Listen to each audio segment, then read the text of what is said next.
Aku masih ingat benar ketika aku sedang belajar berbisnis. Aku berjumpa dengan Teh Nining yang usianya sudah 36 tahun. Sementara aku baru 18 tahun.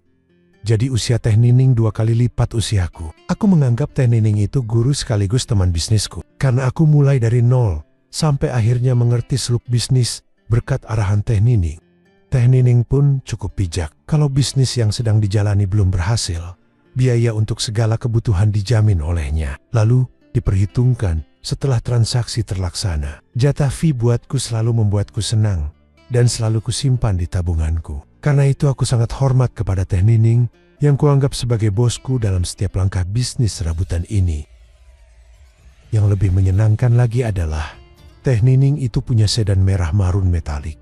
Pada awalnya, dia selalu nyetir sendiri. Lama-kelamaan aku mengusulkan untuk gantian nyetirnya karena aku sudah lancar nyetir dan sudah punya SIM A. Sengaja aku belajar nyetir dan berusaha punya SIM karena tadinya aku berniat jadi sopir angkot daripada nganggur. Setelah aku dites nyetir mobilnya, Teh Nining berkata, "Wah, ternyata Edo sudah bagus nyetirnya ya, malah lebih halus daripada Teteh.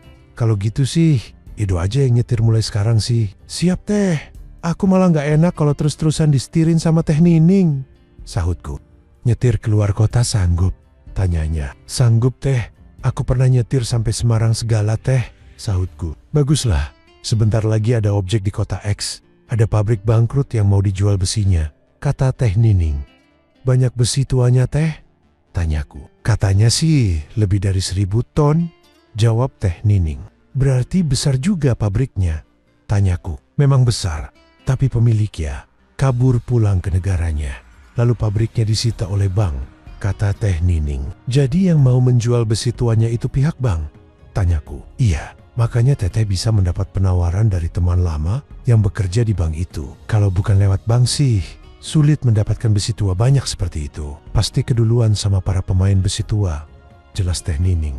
"Yang tukang bongkar dan tukang timbangannya sudah ada Teh? Soalnya sudah, orang kota X. Semua yang sudah biasa kerja sama Teteh," jawab Teh Nining. Beberapa hari kemudian, aku dan Teh Nining berangkat ke kota X untuk mensurvei pabrik yang bangkrut itu. Tentu saja pengecekan besi-besi yang akan dijual itu diteliti dulu oleh orang kepercayaan Teh Nining yang sudah ahli dalam menaksir kuantitas dan kualitas besi tua di pabrik yang sudah disita oleh bank itu.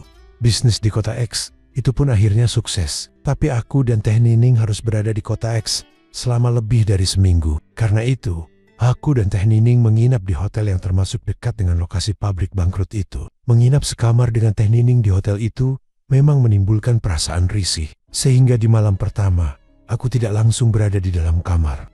Dengan alasan ingin merokok dan cari angin, aku nongkrong di lobi hotel yang ada smoking areanya dengan hanya mengenakan celana training hitam dan kaos oblong putih. Setelah hampir tengah malam, barulah aku masuk ke dalam kamar. Kulihat Teh Nining sudah terbaring miring membelakangi pintu dan peluk guling tanpa berselimut. Di kamar ini tersedia 2 bed ukuran medium. Tentu saja, aku akan TDR di bed yang kosong. Tapi ketika aku baru mau merebahkan diri di atas bed yang kosong itu, tiba-tiba terdengar suara Teh Nining. "Jatah fee, mau dibelikan apa nanti? Mau beli mobil?" Aku kaget. Ternyata Teh Nining sudah duduk di atas bed sambil membetulkan rambutnya yang terurai ke depan wajah cantiknya. "Wah, aku sih nggak mikir mobil segala Teh. Yang selalu menjadi cita-citaku cuma ingin kuliah Teh," jawabku. "Jadi jatah fee-nya mau dipakai untuk kuliah?" tanyanya. "Iya Teh," sahutku. "Sini duduknya, jangan jauhan gitu, biar nggak usah keras-keras ngomongnya," kata Teh Nining sambil menepuk kasur di sampingnya.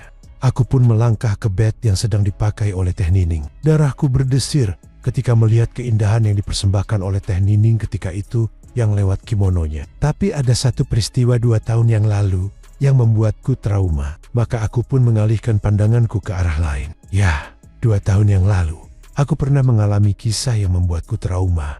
Saat itu aku masuk ke dalam kamar ibu tiriku, yang biasa aku panggil mama itu. Tujuanku saat itu mau meminta uang untuk ujian akhirku. Saat itu kulihat mama sedang mengambil handphonenya yang terjatuh ke kolong tempat tidurnya. Yang membuatku terkejut adalah saat itu mama tidak menyadari kalau aku berada di dalam kamarnya dan tengah menyaksikan pemandangan yang luar biasa itu.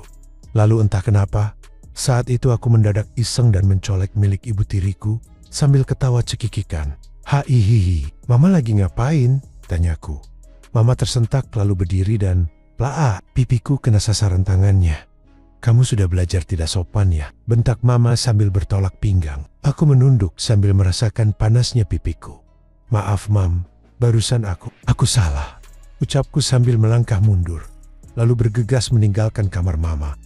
Terus terang, peristiwa itu membuatku jadi trauma. Tak berani lagi mengganggu wanita manapun yang usianya lebih tua dariku. Takku kena seperti saat dengan Mama atau ibu tiriku lagi. Meski yang kudapatkan dari Mama itu tidak sakit, namun sakitnya di hatiku ini. Bahkan sejak saat itu, aku tidak berani mendekati ibu tiriku. Aku jadi jaga jarak dan tak pernah memikirkan yang aneh-aneh lagi. Pada saat melihat pemandangan indah pada Teh Nining pun, aku masih traumatis. Masih teringat benar betapa marahnya ibu tiriku yang biasanya baik-baik saja itu. "Apakah Edo bisa membagi waktu kuliah dengan bisnis nanti?" tanya Teh Nining sambil memijat-mijat lututku yang masih mengenakan celana training. "Akan kuusahakan agar bisa membagi waktu Teh, karena bisnis juga nggak boleh dilupakan," sahutku.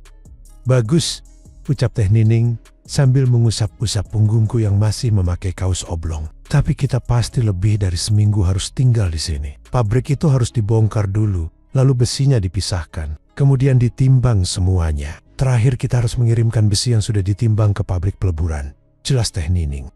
"Kalau semuanya sudah sukses, sebaiknya Teh Nining menyediakan rumah untuk basis kita. Soalnya rumah Pak Hendra kan mau dijual. Lantas di mana kita bisa ketemuan?" tanyaku. "Rumah Teteh kan ada 2. Nanti rumah yang kecil bisa dijadikan basis kita," kata Teh Nining. Aku mengangguk dan tersenyum saja karena aku masih agak bingung. Karena aku belum tahu seperti apa rumah-rumah Teh Nining itu, karena memang belum pernah pergi ke rumahnya. Setiap kali bertemu dengannya, selalu di rumah Pak Hendra atau janjian ketemu di food court sebuah mall. Soal tempat untuk basis, kita pikirkan belakangan. Sekarang sih Teteh lagi pengen hiburan yang paling menyenangkan, agar kita jangan stres menunggu lama-lama di kota ini, kata Teh Nining. "Mau hiburan apa Teh? Mau karaokean atau nonton bioskop?" tanyaku yang tetap menghindari pandangan ke arah keindahan Teh Nining.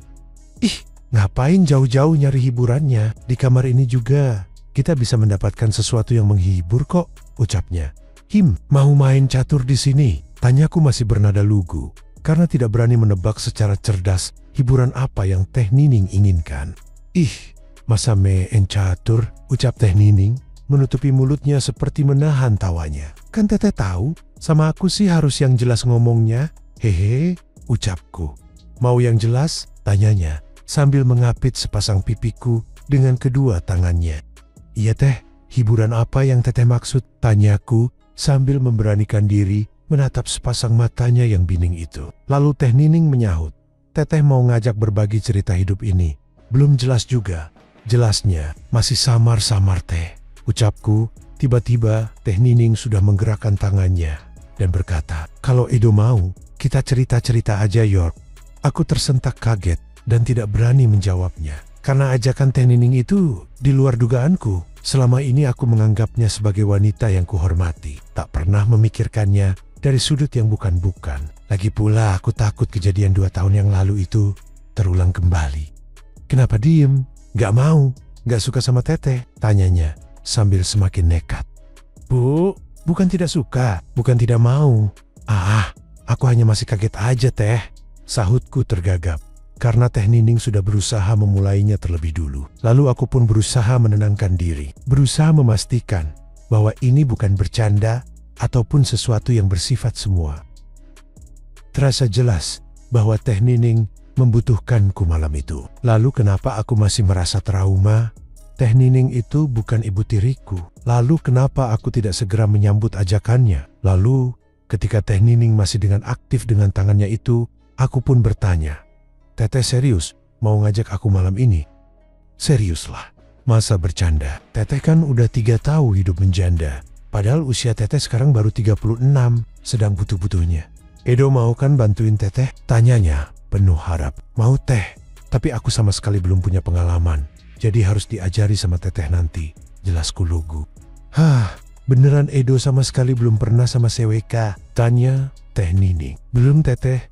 Aku benar-benar belum pernah mengalaminya," jawabku. Jadi Edo masih bujangan asli? Tanya Teh Nining. Iya Teh, disumpah apa juga aku mau. Aku memang belum pernah, ucapku. Teteh percaya kok sama Edo, tapi Edo sudah siap untuk memberikannya ke Teteh. Tanya Teh Nining. Siap Teh. Aku memang sudah ingin merasakan sesuatu yang kata orang enak sekali itu Teh, jawabku. Teh Nining tersenyum, lalu segera mempersiapkan segala sesuatunya, yang tentu saja spontan membuatku bengong. Teh Nining kemudian berkata, ayo, cepat kerjakan seperti apa yang Teteh lakukan ini. Iki ya Teh, sahutku tergagap. Karena baru sekali inilah aku melihat wanita dalam kondisi begitu. Aku pun segera mempersiapkan diriku untuk mengerjakan satu hiburan, seperti yang diharapkan oleh Teh Nining malam itu. Bahkan ketika aku telah menyamakan kondisi dan situasiku sepertinya, dia tampak terkejut dengan apa yang dilihatnya saat itu. Karena masih ada trauma, aku melihat ekspresi wajah Teh Nining saat itu. Bagaimana? Apakah seperti ibu tiriku? Ternyata sebaliknya. Teh Nining malah berkata, walaupun sudah punya si buah hati, Teteh jamin masih seenak dodol Garut loh. Hehe. Masa sih? Cetusku terputus di tengah jalan, karena tanganku sudah keburu diraih oleh Teh Nining. Tanpa membuang-buang waktu lagi, aku pun segera mengikuti semua arahan yang diberikan olehnya. Dan alhasil aku malam itu berhasil membuatnya merasakan kebahagiaan yang berlebih. Di samping aku masih bujang tulen, aku juga bisa bertahan cukup lama. Sehingga malam itu aku berhasil membuatnya dapat 3 kali. Dengan aku hanya 1 kali di akhir. Apakah setelah peristiwa ini, Teh Nining akan semakin perhatian sama aku? Ataukah bagaimana? Nantikan terus ya kelanjutan ceritanya. Sekian dan terima kasih. Sampai jumpa lagi. Semoga terhibur ya.